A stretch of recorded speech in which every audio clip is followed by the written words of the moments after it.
Hello everybody, it's Mick from Jester Bushcraft, and in today's video I'm going to show you how I made some Sloe gin ready for Christmas time using sloes that I picked back in October. Okay, let's get cracking.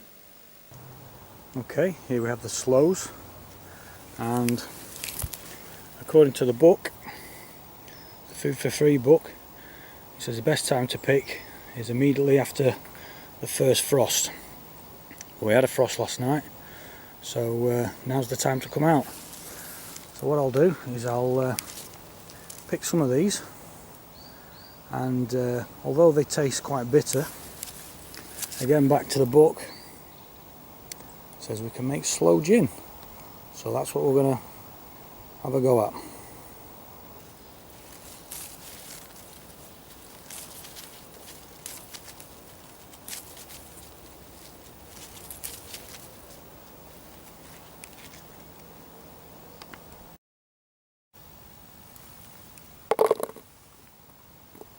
Right, okay, it does say in the book that you need about 500 grams of sloes to make a batch of Sloe gin. So I've gone for two. These tubs just happen to be 500 grams exactly. So I should have enough for two batches there. So we'll get these back and we'll start preparing them ready for producing the Sloe gin.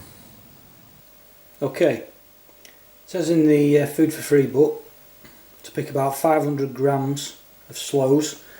Those two containers were 500 gram containers. Obviously I didn't quite fill them sufficiently, as I've only come up to 693 grams. So what I'll do is I'll just round that off to 700, and I'll do two batches of 350 grams of the sloes. What it also says is you need to pierce the sloes if they haven't been affected by the frost.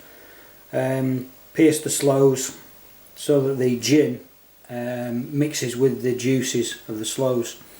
It obviously just helps the process. So I'm going to use a cocktail stick, and I'm going to go through that lot, pierce them and chuck them in there, and then we'll take it from there.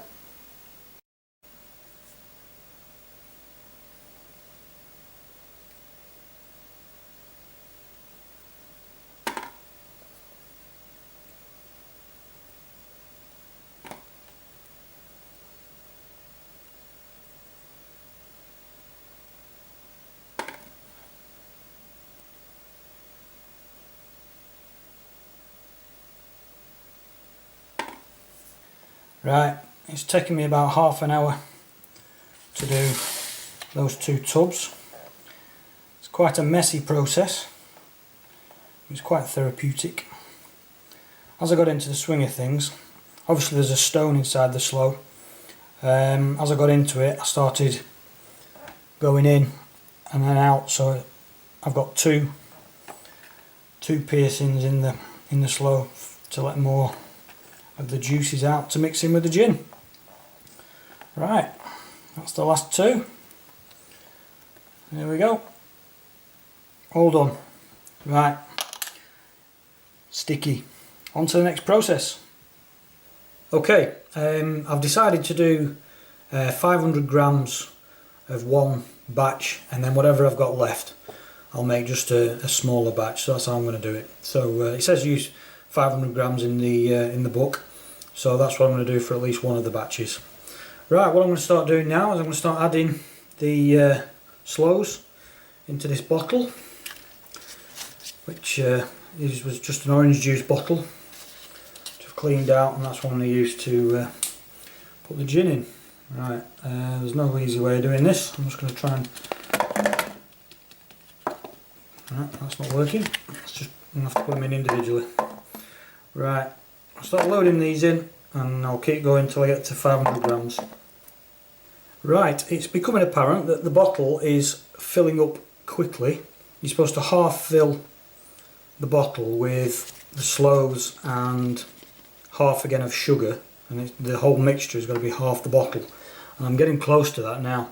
So what I'm going to do is I'm just going to work off 200 grams, that'll do, So now I need to add 100 grams of sugar.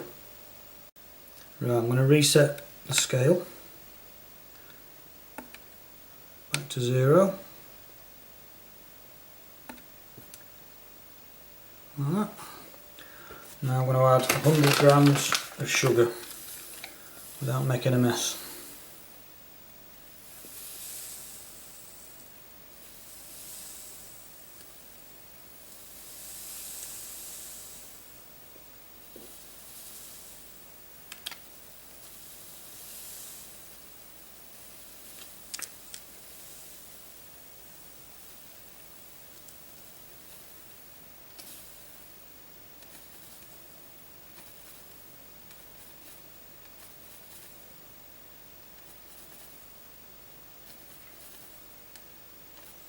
Nearly there.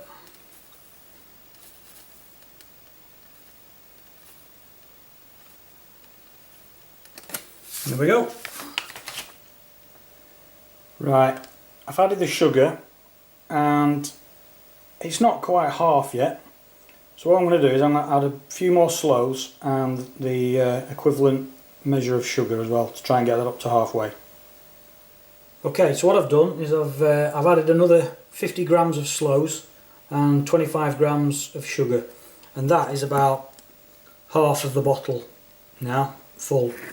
So all I need to do now is just top that up with some cheap gin and then stick the top on. Right, I'm just going to fill the rest of the bottle up now with gin, not quite to the top.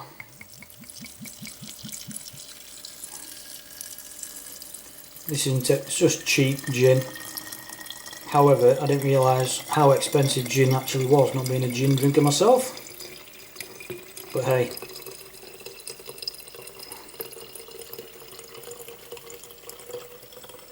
So I don't know how much you have to leave for sort of expansion or whatever. I think I'll just do it to there. Right. And stick the top on securely, and then we just store that for 2 months. So we'll bring you back in 2 months' time for the taste test.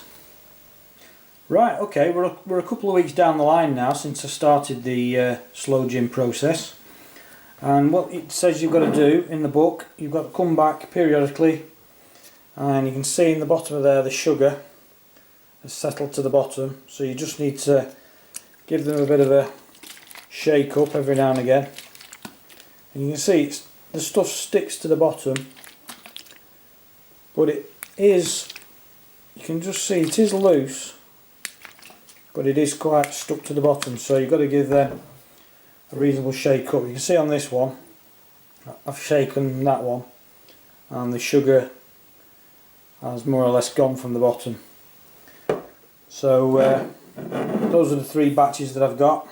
That's the 500, sorry, that's the first one I did, the bigger one, which is about 250 grams of sloes if I remember rightly, and half again of sugar, and then topped it with gin.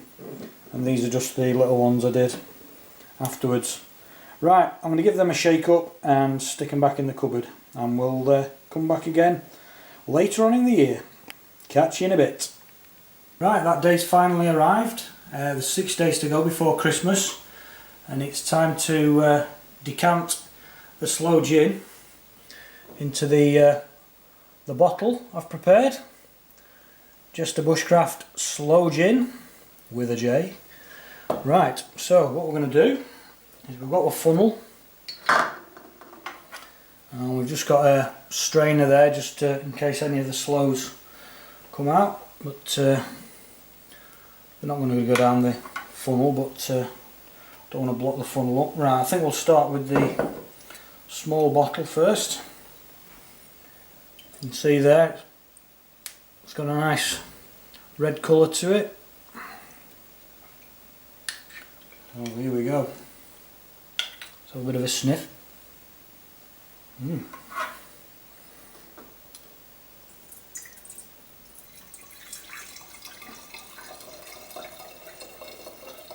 Wow, look at the colour of that.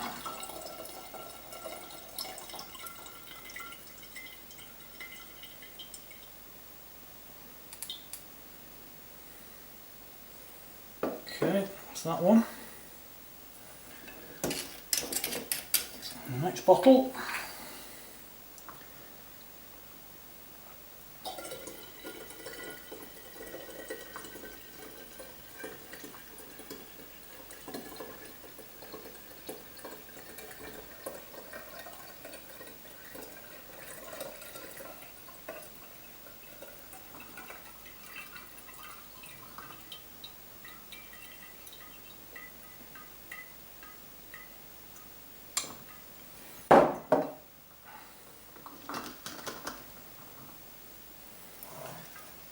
And we're just going to have to use a bit of this one.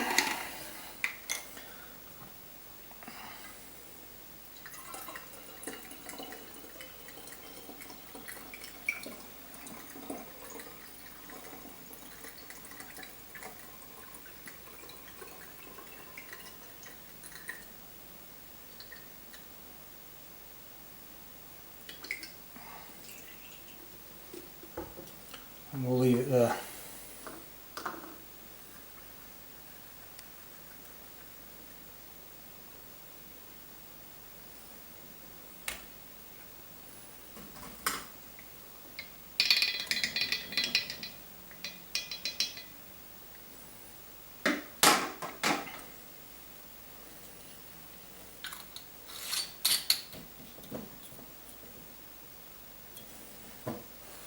And there we go. Jester Bushcraft Sloe Gin. Only one more thing to try now, and that's the taste test. Right, there we go. Got a bit of a sample there of the Sloe Gin. It is only a very small sample though, because it is only 12 o'clock in the afternoon. So let's give it a try. Wow. I'm not a gin drinker, but that's quite nice. Obviously that's neat, that's not with any soda water or tonic. But yeah, it's got a very nice flavour to it. Yeah, I look forward to trying that properly at Christmas time. Right, there you go. That's how you make Sloe Gin. I hope you enjoyed that. If you did, please like and subscribe.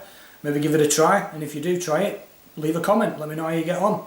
So thanks for watching, and we'll see you on the next video. Cheers.